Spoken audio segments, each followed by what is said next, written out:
పరిశుద్ధాత్మదేవుడు రాసిన ప్రకటన గ్రంథం. ఈ గ్రంథమును చదువువాడును వాటిని విని ఇందులో వ్రాయబడిన సంగతులను గైకును వారును ధన్యులు. ఈ సంగతులను గూర్చి సాక్ష్యమిచ్చువాడు నేను త్వరగా వచ్చుచున్నానని చెప్పుచున్నాడు. ఆమేన్. ప్రభువైన యేసు రమ్ము అని ఆ ప్రభువును ఆహ్వానిస్తూ ప్రకటన గ్రంథాన్ని మనం ధ్యానం చేసుకుందాం. క్రీస్తు యేసు పరిశుద్ధ నామాన్ని బట్టి మన జీవితాలు ఎల్లప్పుడూ మన సంతోషాన్ని కోరుకునే దేవుడు, మనం ఆనందంగా ఉండాలని, మన సొంత వారు మనల్ని వదిలిన, మనల్ని అనాథలుగా వదలని క్రీస్తు యేసు పరిశుద్ధ నామాన్ని బట్టి మీ అందరికీ శుభాశీస్సులు. ఎలా ఉన్నారు? బాగున్నారా? ఈరోజు మన జీవితాల్లో సంతోషంగా ఉండే ఒక అవకాశాన్ని, ఎన్ని కష్టాలు, శ్రమలు, వాతావరణం మారినట్టు, మనుషులు మారినా దేవుడు మన తోడుండే గొప్ప దేవుడు ఉన్నందుకు మీకు స్తుతులు, స్తోత్రాలు నేను చెల్లించుకుంటున్నాను. ఆ దేవుడు ఉన్నారు అనే ఆత్మీయ సత్యాన్ని సర్వలోకం తెలుసుకోవాలి అని అంటే ఈ రక్షణ సువార్త విని రక్షణ పొందాలి. ఇంత గొప్ప అవకాశాన్ని సద్వినియోగం చేసుకొని కోట్లాది ప్రజలు ఈ రక్షణ సువార్త వినేటట్టు, వారు వెళ్ళలేకపోయినా వెళ్ళేలాంటి యేసు అనుచల పరిచర్యను ప్రోత్సహించి బలపరిచిన మా ప్రియులు, మా ఆప్తులు సిస్టర్ పంకజం గారు, వారు అనంతపూర్ డిస్టిక్ వాస్తవ్యులు, పంకజం గారి కుమార్తె హర్షలత, కుమారుడు శ్రీ సచ్చరణ్ గారి కొరకై, వీరి ఆత్మీయ ఎదుగుదల కొరకై, వారికి ఉన్న ప్రొఫెషనల్ ఇష్యూస్ నుంచి విడుదల కొరకై, కుటుంబంలో ఉన్న ప్రతి సమస్య నుంచి విడుదల కొరకై, సమాధానం కొరకై, కుటుంబంలో మంచి ఆరోగ్యం కొరకే ప్రత్యేకంగా ప్రార్థించమన్నారు. వీరి కొరకు ప్రత్యేకంగా ప్రార్థిస్తాం. ప్రేమ నమ్మకం కలిగిన మా ప్రియ పరలోకపు తండ్రి, జీవం కలిగిన మా దేవ, ఎంతైనా నమ్మదగిన దేవుడుగా మా జీవితాల్లో ఉన్నందుకు మీకు ఎంతో వందనాలు ప్రభువా. మమ్మల్ని అనాథలుగా వదలకుండా ప్రభువా, మా తోడుండి మా సంతోషం కోరుకునే దేవుడుగా ఉన్నందుకు ఎంతో వందనాలు. ఈ కుటుంబాన్ని మీరు ప్రేరేపించి ఈరోజు ప్రభువా కోట్లాది ప్రజలు వారు అనాథులు కాదు, సొంత వారే వదిలిన, మమ్మల్ని అనాథలుగా వదలని దేవుడు ఉన్నారు, మా జీవితాల్లో సంతోషం కోరుకునే దేవుడు ఉన్నారు అనే ఆత్మీయ అనుభవంలోకి నడిపించే అవకాశాన్ని సద్వినియోగం చేసుకొని ఈరోజు ఈ కార్యక్రమాన్ని స్పాన్సర్ చేసిన సిస్టర్ పంకజం గారు, వారి బిడ్డలు హర్షలత గారు, కుమారుడు సాయి సచ్చరణ్ కొరకే, వారి ప్రొఫెషనల్ లైఫ్ కొరకే, వారి భవిష్యత్తు కొరకే, ఆరోగ్యాల కొరకే, కుటుంబంలో ఉన్న సమస్య నుంచి విడుదల కొరకే, సమాధానం కొరకే ప్రత్యేకంగా ప్రార్థిస్తున్నాం. తండ్రి, కుటుంబాన్ని మీరు మెండుగా దీవించి ఆశీర్వదించండి. వీరు చేసిన ఈ సహాయాన్ని బట్టి మీ ద్వారా ప్రేరేపింపబడి ఎవరైతే వాక్యం వింటున్నారో, రక్షణ తీర్మానం తీసుకోబోతున్న బిడ్డలకి, వాక్యం వింటున్న ప్రతి బిడ్డకి తండ్రి మీ ద్వారా ప్రేరేపింపబడి ఇస్తున్న వాగ్దానము, ఆజ్ఞ, మిమ్మను అనాథులుగా విడువను, మీ యొద్దకు వత్తును. యోహాను సువార్త 14వ అధ్యాయం 18వ వచనం. అదేవిధంగా ఇవ్వబడుతున్న ఆజ్ఞ, సంతోషించుడి. కొరింథీయులకు రాసిన 2వ పత్రిక 13వ అధ్యాయం 11వ వచనం. తండ్రి, ఈ ఆజ్ఞానుసారంగా మేము జీవించే ఆత్మీయ అనుభవంలోకి నడిపించి వాగ్దానం మా జీవితాల్లో నెరవేర్చమని క్రీస్తు యేసు పరిశుద్ధ నామాన్ని బట్టి అడుగుతూ ప్రభువా, ఈ కుటుంబాన్ని, వాక్యం విన్న ప్రతి బిడ్డని దీవించమని యేసు నామం అడిగి వేడుకుంటున్నాము తండ్రి. Amen. Praise the lord. How are you? ఎలా ఉన్నారమ్మా? ఎలా ఉన్నారు బాబు? ఇంట్లో శాంతి లేదు, సమాధానం లేదు. ఆయన తాగి వస్తాడు, వచ్చిన వెంటనే కొడతాడు, తిడతాడు. ఇంట్లో బిడ్డలకు నెమ్మది లేదు, అప్పుల బాధ ఎక్కువైపోయింది. మారతాడు అనుకుంటే మారడం లేదు అని కొందరు చెల్లెండ్రు బిడ్డలు. కొంతమంది తమ్ముళ్ళు వాదోపవాదాలు ఇంట్లో భార్యతో, బిడ్డలతో. ఎంత బాగా చూసినా నన్ను అపార్థం చేసుకుంటుంది, అనుమానిస్తుంది, ఇంట్లో నెమ్మది ఉంచదు, ఇది తట్టుకోలేక త్రాగుడుకు అలవాటు పడ్డాను అన్న తమ్ముళ్ళు కొంతమంది. ఎవరి బిడ్డలు మాట్లాడుతూ ఇంట్లోకి రావాలంటే నెమ్మది ఉండదు, ఎప్పుడు చూసినా డాడీ మమ్మీ అరుచుకుంటూనే ఉంటారు, శాంతి సమాధానం ఉండనివ్వరు అని అనుకుంటున్న బిడ్డలు. ఈ రీతిగా అనేక కుటుంబాలలో శాంతి సమాధానం లేదు. ప్రియులారా, ఒక సంగతి, సాతాను యొక్క ముఖ్యోద్దేశం కుటుంబాలను పడగొట్టాలని. ప్రియులారా, దేవుని వాక్య ప్రకారం జీవించడానికి తీర్మానాలు చేసుకోవాలి. ఉదయం లేచిన వెంటనే మోకరించాలి, కొద్దిసేపు ప్రార్థన చేసుకుని, కొద్దిసేపు వాక్యాన్ని చదువుకొని, తదుపరి మీ అనుదిన దైనందిన జీవితాల్లో మీ పనులు మీరు చేసుకుంటే దీవెనకరంగా ఉంటుంది. అనేక పర్యాయాలు మన యొక్క జీవితాల్లో కలిగే అననుకూలతలు, అనారోగ్యాలు, ఇంట్లో కలిగే సంఘర్షణలు సాతానుడు అనుమతించే సాధనాలు అని కూడా గ్రహించడం చాలా గొప్ప సంగతి. కాబట్టి అన్ని విషయాల్లో ఆ ప్రభు మీద భారం వేసి ప్రతి దినం గడపాలని ప్రభు పేరిట మనవి చేస్తున్నాను. టీవీ దగ్గరికి వచ్చి వాక్యం వినడానికి వచ్చిన మీ అందరికీ నా హృదయపూర్వక వందనాలు చెల్లిస్తున్నాను. దేవుడు తన వాక్య సమృద్ధి చేత మిమ్మల్ని దీవించునుగాక. ప్రకటన గ్రంథ ధ్యానాలు చాలా క్రమంగా వింటున్నారు. అనేక సత్యాలు గుప్తమైన ప్రకటన గ్రంథం. ఈ ప్రకటన గ్రంథాన్ని వచ్చిన వెంబడి వచ్చినాను మనం ధ్యానం చేసుకుందాం. చాలా జాగ్రత్తగా ఏ పాఠం పోగొట్టుకోకుండా వినాలి. ప్రార్థన చేసుకుందాం. తల్ల వంచండి, కళ్ళు మూసుకునండి, ప్రార్థన చేసుకుందాం. ప్రేమ కలిగిన మా ప్రియ పరలోకపు తండ్రి, వందనాలు స్తోత్రాలు నాయన. మీ సాన్నిధ్యంలో తల వంచి మోకరించి ప్రార్థనలో పాల్గొనడానికి ఇచ్చిన ఈ గొప్ప కృప కొరకై వందనాలు స్తోత్రాలు నాయన. ఎంతమంది వాక్యాన్ని వినడానికి వచ్చారో వారందరిని బట్టి మీకు స్తోత్రాలు నాయన. విన్న వాక్యాన్ని వారి జీవితాలకు అన్వయం చేసుకుని దాని ప్రకారం జీవించడానికి కాగలిగిన తీర్మానాలు దయచేయమని అడుగుతున్నాను నాయన. భిన్న విభిన్న మనస్తత్వాలు కలిగిన వారు వచ్చారు ప్రభువా. మిమ్మల్ని అంగీకరించిన వారు వచ్చారు, మిమ్మల్ని అంగీకరించిన వారు వచ్చారు. వాక్యాన్ని విమర్శించడానికి కూడి ఉండి ఉంటారు. మెట్టుకు ఏది ఏమైనప్పటికీ కూడా ప్రభువా, సత్యమైన దేవా మీకు స్తోత్రాలు ప్రభు. మీ వాక్యాన్ని సూటిగా మాకు బోధించండి ప్రభువా. మీ వాక్య ప్రకారం జీవించే కృప దయచేయమని అడుగుతున్నాను ఆయన. ఇంకా రక్షింపబడిన వారు ఆలోచించే కృప దయచేయమని అడుగుతున్నాను ఆయన. రక్షింపబడకుండా మరణిస్తే అగ్ని గంధకములతో మండు గుండం నిత్య నరకాగ్ని నాయన. వాటిని తప్పించుకోవడానికే ప్రతిరోజు ఈ రీతిగా ఆయా భక్తుల ద్వారా మీరు మాట్లాడుతున్నారు నాయన. స్తోత్రాలు. మీ మాటలను పెడచెవిని పెట్టక ప్రభువా, మీ మాటలను హృదయంతరంగంలో స్వీకరించిన వారై దాని ప్రకారం జీవించడానికి సహాయం చేయండి. అనారోగ్యముగా ఎవరైనా వచ్చి ఉంటే ప్రభువా, మీ కృపల హస్తము చేత వారిని ముట్టి స్వస్థపరచుమని అడుగుతున్నానైనా. కొంతమంది ఆడబిడ్డలు వయసు పెరుగుతుంది, ఇంకా వివాహాలు కాలేదు ప్రభువా. వారి జీవితాల్లో మీ జోక్యాన్ని చేసుకున్న వారై ప్రభువా, సరైన భాగస్వాములను మా ప్రియ బిడ్డలకు అనుగ్రహించమని అడుగుతున్నాం ప్రభు. కొంతమంది యవన బిడ్డలు ఉన్నతమైన విద్యలు చదివారునైనా వారికి ఉద్యోగాలు లేవు ప్రభు. వారి యొక్క ఉదర పోషణార్థం నిమిత్తం నాయన వారికి చదువులకు తగిన ఉద్యోగాలు దయచేయమని అడుగుతున్నాను నైనా. నైనా ఎంతమంది ఈ వాక్యాన్ని వింటున్నారో వారందరినీ నిండారుగా దీవించమని యేసు ప్రభు వారి ఉన్నతమైన నామున స్తుతించి ఘనపరిచి వేడుకున్నాము తండ్రి. ఆమేన్. ప్రార్థనలో పాల్గొన్న మీ అందరికీ మరొకసారి నా హృదయపూర్వక వందనాలు. ప్రకటన గ్రంథం 4వ అధ్యాయం మీ ముందుంచుకోనండి. 4వ వచనాన్ని చదువుతున్నాను. సింహాసనము చుట్టూ 24 సింహాసనములుండెను. ఆ సింహాసనములందు 24 పెద్దలు తెల్లని వస్త్రములు ధరించుకుని తమ తలల మీద సువర్ణ కిరీటములు పెట్టుకున్న వారై కూర్చుండిరి.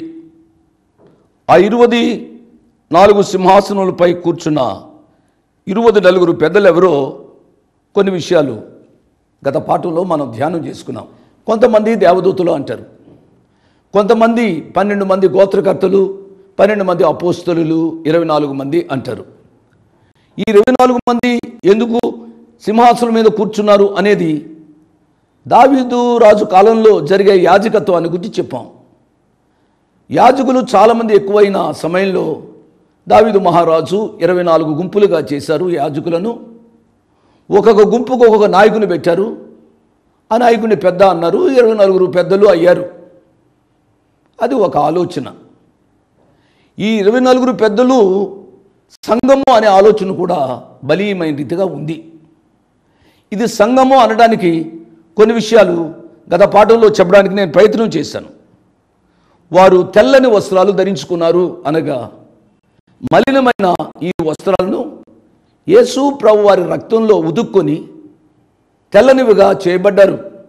యెషయా గ్రంథం 1వ అధ్యాయం 10వ వచనాన్ని చూసినట్లయితే, కెంపు వలె ఎర్రనివైన మన పాపములు ఎర్రగా ఉన్నప్పుడు కూడా ఆయన పరిశుద్ధ రక్తం ద్వారా మన యొక్క జీవితాలు పునీతం చేయబడి తెలుపు చేయబడతాయి కదూ.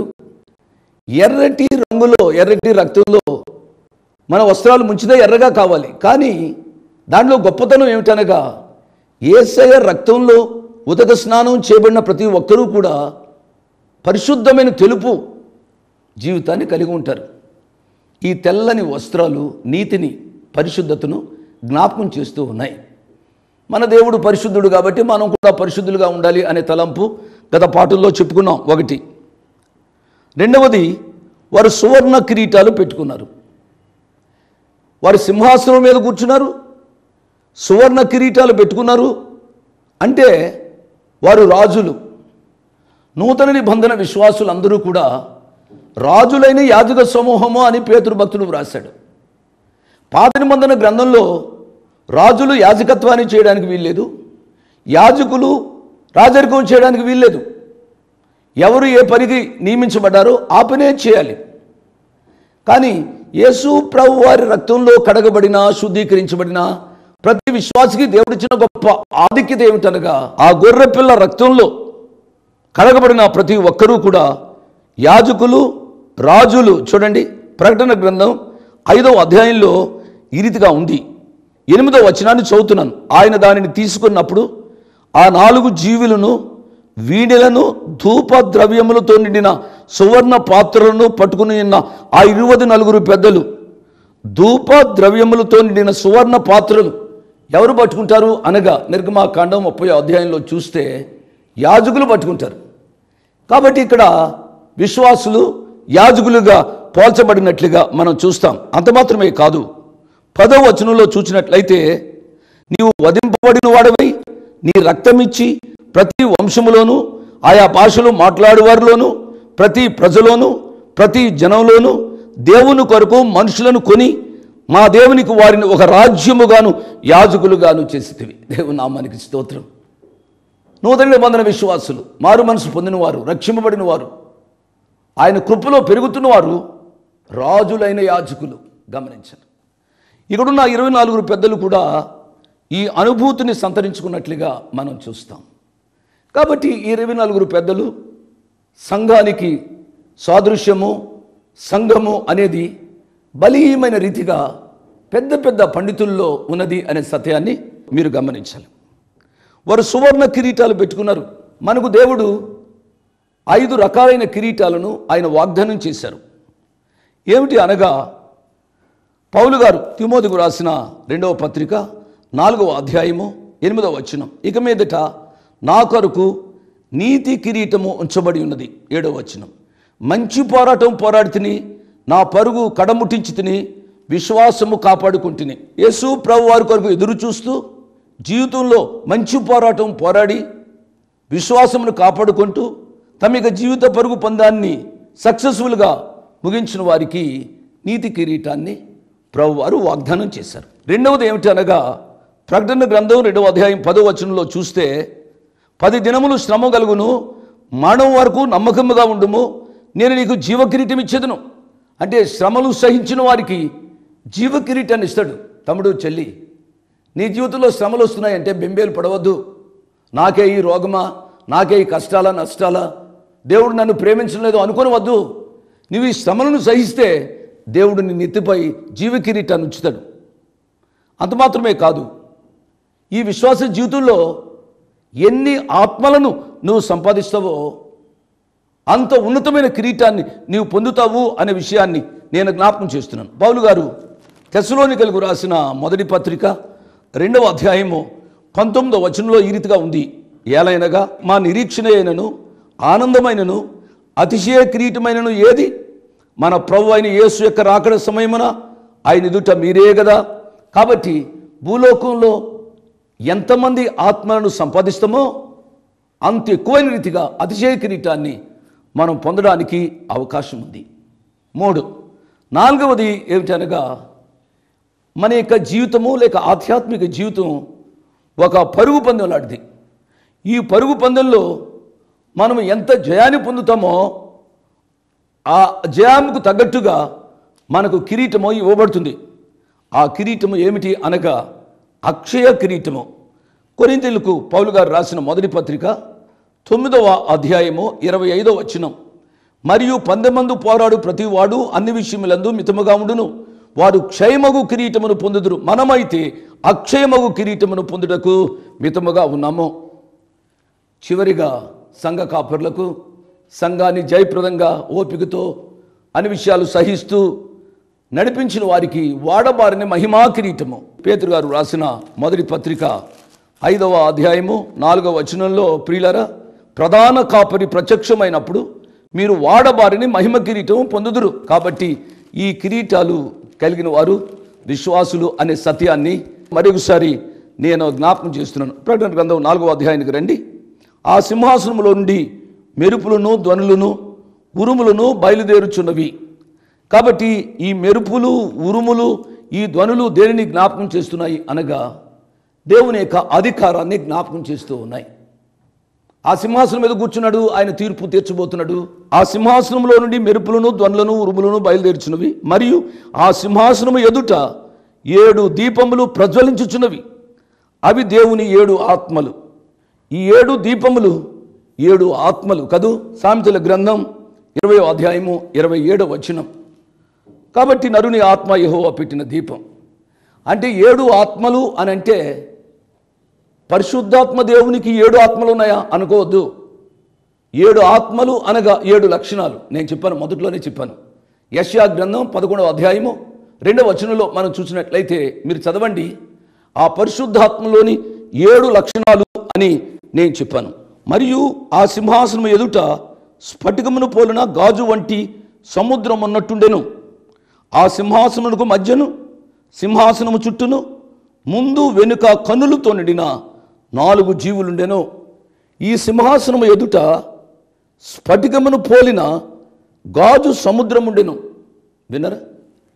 ఇది సముద్రము, నీళ్లతో నిండిన సముద్రం కాదు, గాజు వంటి సముద్రము అని మనం చదువుకున్నాం.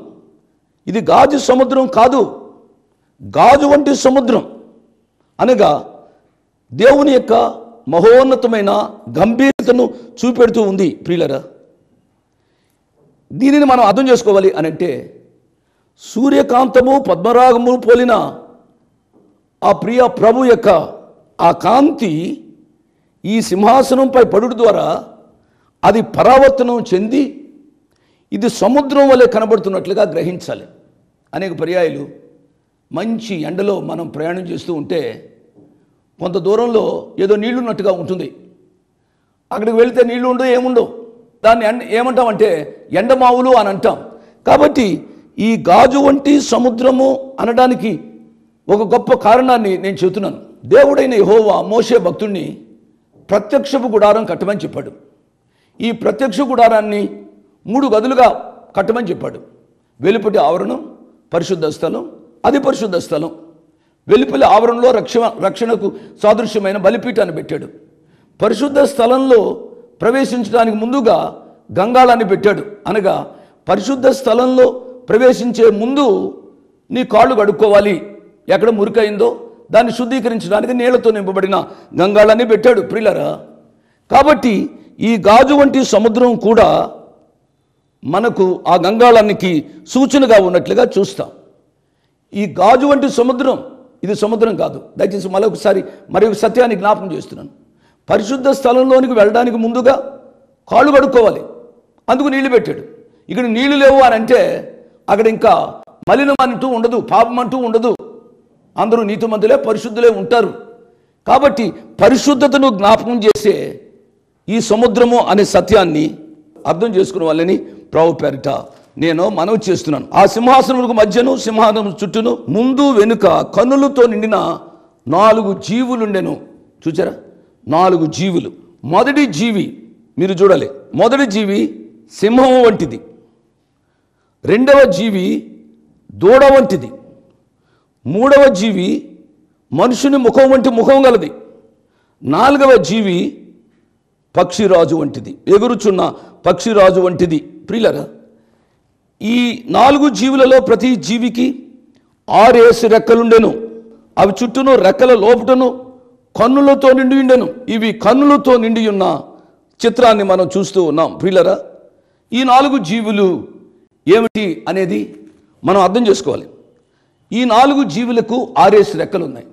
యెషయా గ్రంథం 6వ అధ్యాయంలోనికి వెళ్ళినట్లయితే ఈ 4 జీవుల యొక్క దృశ్యాన్ని మనం చూసినట్లయితే ఇవి పరిశుద్ధమైన లేక కెరూబులుగా మనం అర్థం చేసుకోవాలి. దూతలలో మహాదూతలు గొప్పవాళ్ళు కనుక ఈ 4 జీవులు ఈ రీతిగా ఉండడానికి ఏమిటో నేను చెప్తాను. ఇవి మహాదూతులైన కెరూబులు. ఈ కెరూబుల్లో వారికి సింహం ముఖం ఉంది, వారికి దూడ వంటి ముఖం ఉంది, ఒకనికి మనుషుని పోలిన ముఖం ఉంది, ఇంకొకరికి పక్షిరాజు ముఖం అంటే ముఖం ఉంది. ఈ 4 ముఖాల ద్వారా మనం నేర్చుకోవాల్సిన పాఠాలు. మత్తయి భక్తుడు ఆయనను ఏమని వర్ణించాడు అనగా యూదుల రాజు అన్నాడు. ఆ తూర్పు దేశపు జ్ఞానులు యెరూషలేమునకు వచ్చి హేరోదుతో అడుగుతారు, యూదుల రాజుగా పుట్టినవాడు ఎక్కడున్నాడు? సింహము, మృగరాజు. ఇక్కడ సింహము గుర్తు ఉంది అనగా ఆయన రారాజు. యూదులకే కాదు, వాక్యం వింటున్న నీకు నాకు రాజు. యేసు ప్రభు వారి లక్షణాల్లో ఒక ముఖ్య లక్షణము ఆయన రారాజు అనే సత్యాన్ని జ్ఞాపకం చేసుకోవాలి. రెండవ ముఖము దూడ వంటిది. దూడ అనేది పరిచర్యను జ్ఞాపకం చేస్తుంది.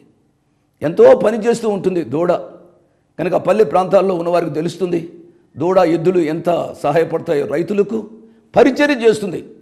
యేసు ప్రభు వారి మొదటి లక్షణం ఆయన రాజరికం, రాజు. రెండవది ఏమిటి అనగా ఆయన పరిచారకుడిగా ఈ లోకానికి వచ్చాడు. దూడ పరిచర్యను జ్ఞాపకం చేస్తున్న రీతిగా ఆ ప్రభు పరిచారకుడు నేను పరిచర్య చేయించుకోవడానికి రాలేదు కానీ నేను పరిచర్య చేయడానికి వచ్చాను అన్నాడు ఆ ప్రియ ప్రభు. సింహం వలె ఉన్నది అనడానికి మత్తయి సువార్త రాజుగా వర్ణించాడు ప్రభువారిని. మార్కు పరిచారకునిగా వర్ణించాడు దూడ వలె ఉంది అనటానికి. మూడవది మనుషుని ముఖం వంటి ముఖం గలది అనగా లూకా భక్తుడు రాశాడు. లూకా సువార్తకుడు ఏమని? నశించిన దానిని వెదికి రక్షించుటకు మనుష్య కుమారుడు వచ్చెను. మనుష్య కుమారుడిగా ఆ రారాజు వర్ణించబడ్డాడు. నాలుగవది పక్షిరాజు. గగనాలపైకి వెళుతున్న పక్షిరాజు దైవత్వాన్ని యోహాను సువార్తికుడు జ్ఞాపకం చేశాడు. ఈ 4 లక్షణాలు మూర్తిభవించిన ఆ యేసు ప్రభు వారిని ఈ కెరూబులు స్తుతిస్తూ ఉన్నట్లుగా దేవుని యొక్క వాక్యంలో మనం చూస్తూ ఉన్నాం. భూత వర్తమాన భవిష్యత్ కాలంలో ఉండు సర్వాధికారియు దేవుడు నాకు ప్రభు పరిశుద్ధుడు పరిశుద్ధుడు పరిశుద్ధుడు అని మానక రాత్రింబగళ్ళు చెప్పుచుండను. దేవుని నామానికి స్తోత్రం. ప్రియులారా, ఈ 4 జీవులకు ఇంకొక లక్షణం ఏమిటి అనగా ఈ 4 జీవులలో ప్రతి జీవికి 6 రెక్కలుండు. అవి చుట్టూను రెక్కల లోపటను కన్నులతో నిండి ఉన్నవి. ఈ 4 జీవులు కూడా యేసు ప్రభు వారిని చూపెడుతూ ఉన్నాయి, ప్రదర్శిస్తూ ఉన్నాయి. ఆయన ఆ ప్రియ ప్రభు సర్వలోకాన్ని చూస్తూ ఉన్నాడు. యథార్థవంతుల కోసం ఈ లోకంలో ఆయన సంచరిస్తూ ఉన్నట్లుగా గమనించాలని ప్రభు పేరిట నేను జ్ఞాపకం చేస్తూ ఉన్నాను పిల్లరా. కాబట్టి అవి పరిశుద్ధుడు పరిశుద్ధుడు, మన దేవుడు పరిశుద్ధుడు. నాకు చాలా సంతోషకరమైన సంగతి ఏమిటనగా నేను పరిశుద్ధ దేవుణ్ణి ఆరాధిస్తున్నాను, పూజిస్తున్నాను, సేవిస్తున్నాను. ఆయనకు నేను సేవకుడిని అయ్యాను. తమ్ముడు, చెల్లి, నీ జీవితం ఎంత ధన్యం. నువ్వు గ్రహించవా? నీవు ఆరాధించేవాడు, నీవు పూజించేవాడు, నీవు కొలిచేవాడు పరిశుద్ధుడు. ఆయనలో పాపము మచ్చలేదు, నిష్కలంకుడు. పరిశుద్ధుడైన దేవుణ్ణి నిరంతరము నిత్యము నువ్వు స్తుతించాలని ప్రభు పేరిట నేను మనవి చేస్తున్నాను. ఇంకా కొన్ని సత్యాలు చెబుతున్నాను. 8వ వచనాన్ని చూడండి. ఈ 4 జీవులలో ప్రతి జీవికి 6 రెక్కలుండెను. అవును, విశ్వాసు కూడా రెక్కలున్నాయి. భూమికి గురుత్వాకర్షణ శక్తి ఉన్నప్పుడు కూడా పక్షులు పైకి ఎగురుతూ ఉన్నాయి. ఎవరు ఎగురుతారో తెలుసా? యెషయా భక్తుడు ఈ రీతిగా వ్రాశాడు. యెషయా గ్రంథం 40వ అధ్యాయం 31వ వచనం. యెహోవా కొరకు ఎదురు చూచువారు నూతన బలం పొందుదురు. వారు పక్షిరాజుల వలె రెక్కలు చాపి పైకి ఎగురుదురు. అలయక పరిగెత్తుదురు, సొమ్మసిల్లక నడిచిపోదురు. భూలోక సంబంధమైన ఆకర్షణల చేత ఆకర్షింపబడక పరలోక సంబంధం విషయాలతో ఆకర్షింపబడి వారు ఆధ్యాత్మికంగా పైకి ఎగురుతారు అనే విషయాన్ని మనం గ్రహించాలి. ఒకటి. రెండవది, ఆ 4 జీవులకు రెక్కలు మాత్రమే కాకుండా కన్నులున్నట్లుగా మనం చూస్తూ ఉన్నాం. అవును, విశ్వాస యొక్క జీవితంలో కూడా ఆధ్యాత్మిక కన్నులు ఉండాలి. యేసు ప్రభు వారు మన దైనందిన జీవితాలలో చేస్తూ ఉన్న ఆశ్చర్య కార్యాలను చూచే కన్నులు కలిగి ఉండాలని ప్రభు పేరిట నేను మనవి చేస్తున్నాను. 119వ కీర్తన 18వ వచనాన్ని దయచేసి తరువాత చదవండి. ఆ గొప్ప సత్యం దాని ద్వారా మనకు అర్థమవుతుంది. కాబట్టి ప్రియులారా, మనము ఆధ్యాత్మికంగా ఎగిరే కృపను మనం కోరుకోవాలి. అనగా ఆశ్చర్యమైన కార్యాలు దేవుని వాక్యంలో చూచే కన్నులను దయచేయమని మనం దినదినము ప్రార్థించాలి. దేవుని వైపు చూస్తూ స్తుతించే మనస్సు, కన్నులు కలిగి ఉండాలి. అంత మాత్రమే కాకుండా 3వ అనుభవాన్ని జ్ఞాపకం చేస్తున్నాను. నశించు ఆత్మలను చూస్తూ ఆ రీతిగా ఊరుకోకుండా కన్నీరు కార్చే కన్నులు దయచేయడం ద్వారా అనేకులు రక్షింపబడాలి అనే తపన మన యొక్క జీవితాల్లో ఉండాలి అని ప్రభు పేరిట నేను జ్ఞాపకం చేస్తున్నాను. ఆ 4 జీవులు ప్రభు వారిని ఆరాధిస్తూ ఉన్నట్టుగా మనం కూడా నిత్యము ఆ ప్రభు వారిని ఆరాధించాలి. ప్రియులారా, ఆ 4 జీవులు ఆరాధిస్తున్నాయి. అంత మాత్రమే కాకుండా 10వ వచనం, ఆ 24 పెద్దలు సింహాసనమునందు ఆసీనుడైండు వాని ఎదుట సాగిలపడి యుగయుగములు జీవించున్న వానికి నమస్కారము చేయొచ్చు. ప్రభువా మా దేవా, నీవు సమస్తమును సృష్టించితివి, నీ చిత్తమును బట్టి అవి ఉండెను, దానిని బట్టి సృజింపబడును గనుక నీవే మహిమ ఘనత ప్రభావములు పొంద నరుడు అని చెప్పుచు తమ కిరీటములను ఆ సింహాసనము ఎదుట వేసిరి. దేవునామానికి స్తోత్రం. ఆ ఇక 24 పెద్దలు వారికి ఇవ్వబడిన ఆ కిరీటాలను, వారి యొక్క పేరు ప్రఖ్యాతులను, వారికున్న ఏ స్థితి అయినప్పుడు కూడా ఆ ప్రియ ప్రభు యొక్క పాదాల మీద వేసి సాష్టాంగపడి నమస్కారం చేస్తూ ఆ ప్రభు వారిని స్తుతిస్తూ ఉన్నట్లుగా చూస్తూ ఉన్నాం. వారు సాగిలపడ్డారు అనగా వారి శరీరాన్ని వంచారు. ప్రియులారా, వారు తలలు వంచారు. వారు తలలపైన సువర్ణ కిరీటాలను ఆ ప్రభు యొక్క పాదాల దగ్గర వేశారు. ప్రియ తమ్ముడు, ప్రియ చెల్లి, ఏది నీ యొక్క జీవితంలో కిరీటం అనుకుంటున్నావో? నీ ఆస్తి నీ కిరీటం కావచ్చు, నీ చదువు నీకు కిరీటం కావచ్చు, ఉద్యోగం కిరీటం కావచ్చు. నీ జీవితంలో కిరీటం వంటి ఏ ఆధిక్యత అనుకుంటున్నావో ఆ ప్రభు యొక్క పాదాల మీద వేసి సాష్టాంగపడి ఆ ప్రభును స్తుతించి ఆరాధించడం నేర్చుకున్న వల్లని ప్రభు పేరిట నేను మనవి చేస్తాను. మీరు ఏదైనా సత్యాలు నేర్చుకున్నాము అని అంటే ఆ సత్యాల ప్రకారం జీవించడానికి మీరు ప్రయత్నం చేయాలని ప్రభు పేరిట నేను మనవి చేస్తూ మీ అందరికీ వందనాలు చెప్తూ ఈ కార్యక్రమాన్ని నేను ముగిస్తున్నాను. దేవుడు మిమ్మల్ని నిండారుగా దీవించునుగాక. ఆమేన్. Praise the lord. మీ ముందుకు రావడానికి ఒక ప్రాముఖ్యమైన కారణం, మేము ఈ టీవీ పరిచర్యని ఎందుకు ప్రారంభించాం, ప్రాముఖ్యంగా తండ్రి అయిన నాన్నగారు, కీర్తిశేషులైన నాన్నగారు జోష్ అన్నగారు ఎందుకు ప్రారంభించారు అనేది వారి మాటల్లోనే విందాం. ఈ కార్యక్రమాన్ని నిర్వహించడానికి నేను ఎంతో ధైర్యం చేశాను అనే విషయాన్ని జ్ఞాపకం చేస్తున్నాను. డబ్బుండి కార్యక్రమాన్ని ప్రారంభించలేదు. నన్ను రక్షించి ఇంతవరకు పిలిచిన ప్రభు ఉన్నారు అని, తదుపరి విశ్వాసులైన మీరు ఉన్నారు అనే ధైర్యంతో ఈ కార్యక్రమాన్ని కొనసాగిస్తున్నాం. విన్నారు కదా, నాన్నగారు ఏ ధైర్యమైతే వారు చేసి టీవీ కార్యక్రమాలని ప్రారంభించారు. మన రక్షకుడైన యేసు ఉన్నారని, విశ్వాసులైన మీరు ఉన్నారనే ధైర్యంతోనే ఈ టీవీ కార్యక్రమాలని మేము కొనసాగిస్తున్నాం గత సంవత్సరాలుగా. ఇక ముందు కూడా మేము కొనసాగించాలి అని అంటే మీలో విశ్వాసులైన మీరు, ప్రేరేపింపబడ్డవారు మీరు, వచనం వెంబడి వచ్చిన ధ్యానాలు జోషన్న గారివి, పాయింట్ వైజ్ ధ్యానాలు జాన్ స్పర్జన్ గారివి, హీరోస్ ఆఫ్ ది బైబిల్ అనే సిరీస్ ధ్యానాలు భక్త్ సింగ్ నావి కొనసాగేటట్టు మీరు ప్రేరేపింపబడితే, మీరు సహాయం చేసి మీరు నేరుగా నాతోని మాట్లాడవచ్చు. నాతో మాట్లాడి మాకు సహాయం చేయాలనేది నా మనవి. కాబట్టి మీరందరూ ఏ భారమైతే, సేవా భారమైతే నాన్నగారు గత 40 సంవత్సరాలుగా ముందుకు కొనసాగించారు, ఇప్పుడు యవనస్తులమైన మా అన్నగారు జాన్ స్పర్జన్ గారు మాపై ఉంది.